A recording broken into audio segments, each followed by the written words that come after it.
नमस्कार. अंतर्मन कथासंग्रह. लेखक श्रीकांत मोरे. कथा 12वी. एक डाव माफ कर. द्रौपदाचं आयुष्य आता उतरणीला लागलेलं होतं.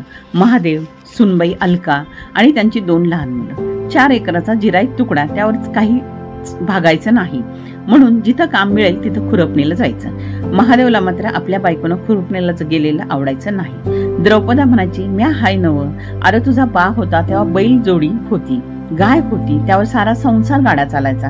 आपली गाय लय दिवस साथ दिली त्यानं. अश्विनी नाव होतं माझ्या गाईचं. थोडं थांब, मला अश्विनी गेल्यापासून तिच्यासारखी दुसरी अश्विनी काही सापडत नाही. अश्विनीला गाईला आणलं म्हणजे माझ्या पोरासनी वस्तीवरची शोभा येईल. पोरं नातवंड दूध पिताना बघेन. द्रौपदा पै बाजूला ठेवायची. दर आठवड्याच्या बाजारात जायची. आज तिला तिच्या अश्विनी सारखी अश्विनी भेटली. तिनं 2-4 तास घासाघीस करून अश्विनीला ओटीत घेतलं. आपल्या पदराने तिचं तोंड पुसलं. अश्विनीला घेऊन जवळच असलेल्या ओढ्याकडचं हिरवा चारा पाणी देऊन मोठ्या आनंदानं तरा चालत गावातील घराकडे आली. अश्विनीलाही आपल्याला कुणीतरी आई भेटल्याचा आनंद झाला. एवढ्या प्रेमानं कोण बरं सांभाळतंय. अश्विनीचं शेताकडचं आगमन खूप आनंदात साजरं झालं. महादेव तेवढा कुरकुरत होता. आई, किती वेळ झाला आणि कशा पायी खर्च करते, आता सून आहे ना तुझी, बघतीये ना सगळं. द्रौपदा महादेवला समजते, अरे पोरा, आपली वस्ती हाय, कशी स्मशानासारखी वाटायची. आता बघ, गाय आली तर कसा जिवंतपणा आलाय. मला तर सारा वाडा हिरवागार झाल्यासारखं वाटतोय. तिचं हंबरणं ऐकलं म्हणजे वस्तीला खूप बरं वाटतंय.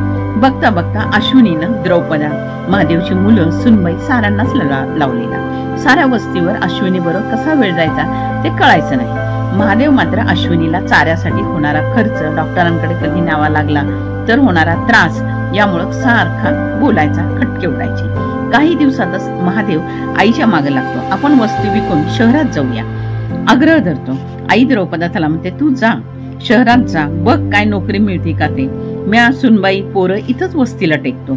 माझ्या धन्याची इथं जागा आहे आणि अश्विनीची बी सावली आहे. महादेव 1-2 दिवसात जिरायत शेतीत काहीच काम नसल्यामुळं आणि आजूबाजूलाही गावात कुठंच नोकरी नसल्यामुळे शहरात जातो. शहरात जाऊन एका मालकाकडे वॉचमनची तो नोकरी धरतो. जमल तेव्हा बायका पोरांकडे येऊन जात असतो. द्रौपदा त्याला म्हणते, अरे तुझ्या मालकाला विचार, आपल्या घरी गाय हाय, रोज ताजं दूध आणून देऊ का, म्हणजे तुझं येणं जाणं गावाकडे वाढेल. महादेव ऐकतो आणि सोडून देतो. महादेवला शेतापेक्षा शहरातल्या रखवालदाराचीच नोकरी बरी वाटत असते. महादेवचा मालक धंदा काहीच करत नसतो, पण वाड्यावर मात्र रोज गर्दी असायची. महादेव हळूहळू वाड्यातल्या सगळ्यांच्या ओळखीचा होतो. त्याला लक्षात येतं की आपला मालक सावकार आहे, लोकांना पैसे उसने देतो आणि नुसता अंगठा उठवून देतो. आता महादेव शहर आणि खेड यातला अंतर कमी करण्याचा विचार करत असतो. सणावाराला आपण मी गावाकडे रुबाब दाखवावा म्हणून मालकाकडे 200 रुपये उसने मागतो. मालक सुरुवातीला त्याला काही नाहीच म्हणतो. अरे तू कसं फेडणार. महादेव म्हणतो, पगारातनं घ्या की थोडं कापून. महादेवचा मालक त्याला 200 रुपये देतो. महादेव आनंदाने उड्या मारत बाजारपेठेत फेरफटका मारतो. इकडे पोरांसाठी, बायकोसाठी, स्वतःसाठी कापड खरेदी करतो आणि सगळा पैसा संपून जातो. आई महादेवला आज सकाळी सहज बोलते, अरे महादेव, जेवढा पगार मिळतोय त्यातले बी 4 आणे बाजूला ठेवत जा. दिवस बरे नाहीत, कोणता वखत कसा येईल काही सांगता येत नाही. महादेववर त्याचा काहीच परिणाम होत नाही. 4-5 महिन्यापासून पगार मालक थोडा कापून घेत असतो. रोज म्हणण्यापेक्षा गाव आणि शहर यात चालत जाणारा महादेव आता शेटजीच्या मागे सायकल घेऊन द्या म्हणून आग्रह धरतो. पुन्हा शेटजीचा प्रश्न, अरे अजून पहिल्यातलेच पैक फिटलं नाही तर तू आता नवीन कसं फेडणार. मालक, माझा बी हाय की थोडा तुकडा. मालक म्हणतो, त्याचा 7-12 घेऊन ये. महादेव आईला 7-12चं नाव काढताच द्रौपदा खवळते आणि त्याला म्हणते, अरे बाप जाद्याची बिनकर्जाचा एवढा तुकडा हाय, तो बी सावकाराच्या घशात गेला तर संपलंच म्हणून समज.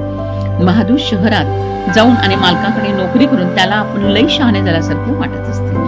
दुसऱ्या दिवशी महादेव मालकाला म्हणतो, अव आमच्या झोपडीत 7-12 काय गावला नाही हो, म्या नंतर देतो की. मालक म्हणतो, आमच्या धंद्यात असं चालत नाही, व्यवहार चोख लागतो. महादेवला काय करावं हे कळतच नाही. म्हणजे आता आपल्याला सायकल कशी मिळवायची डोकं खाजून तो मालकाला म्हणतो, मालक गाईचा बी 7-12 असतो का हो. मालक, अरे हो, तुझ्याकडे गाय बी आहे नव का, मग तू मला दुधाचं विचारलं होतंस तेव्हा.